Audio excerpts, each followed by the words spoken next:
çikolata. Dön buraya. Çan çikolata. This is the third year of the Syria crisis. The violence and the type of war that is happening in Syria has affected mainly the civilian population.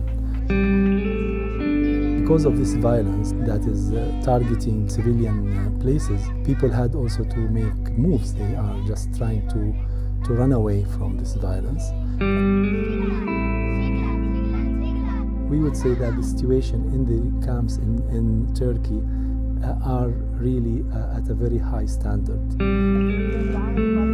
It doesn't mean that there are no gaps or no needs or no issues, but the basic services are being provided at a very good quality.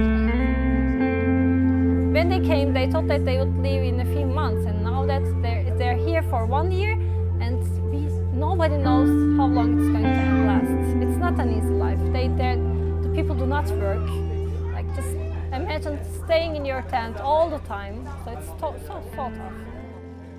They're giving cards for everybody, around 80 liras per month per person, so that they can just make shopping in here, and then they have their small... When it comes to education, we are supporting, for example, the infrastructure, building prefab schools, providing special tents for classrooms. As you can feel, it's really hot there.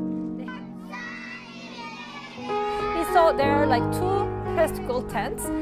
Also, preschool tents are organized by Turkish teachers, and they are teaching Turkish games and, also language. As you see, the language skills of the students were really good. I'm also surprised by that. So these people are just here for 1 year, and now that they can speak basically Turkish, especially the 4-year-olds. It's amazing. So in addition to not like this formal education, they have also informal education too. So like vocational trainings as well. Hairdresser for ladies, for men. These are there like around 4 Turkish teachers who are teaching hairdressing skills to Syrian students. This is a handicraft area. Some of these products are sold in there's this market day for 1 day maybe, charity organizations are organizing some events to sell those things, so that some ladies that are producing them can earn some small money. I am always impressed with the resilience of those children. They still laugh, they still play, they still do this. Children are. This is what is nice about childhood. I say this now and I become a bit emotional. I think all of them, they want to go back home. And all of them, they have now very strong feelings about this war. I would say, unfortunately, some of those children, they say that I want to go and become a soldier and I want to go and fight. So for me, I don't like to hear this, because children should not think about fighting. But I can understand why they are doing this and where they are coming from.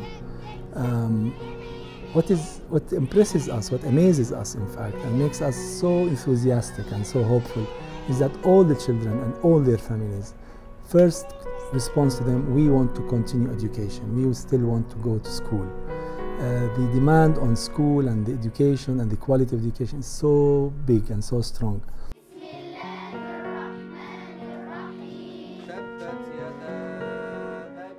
And I think our role internationally, everybody who really wants, is to keep this hope going on. And not by words, but by action.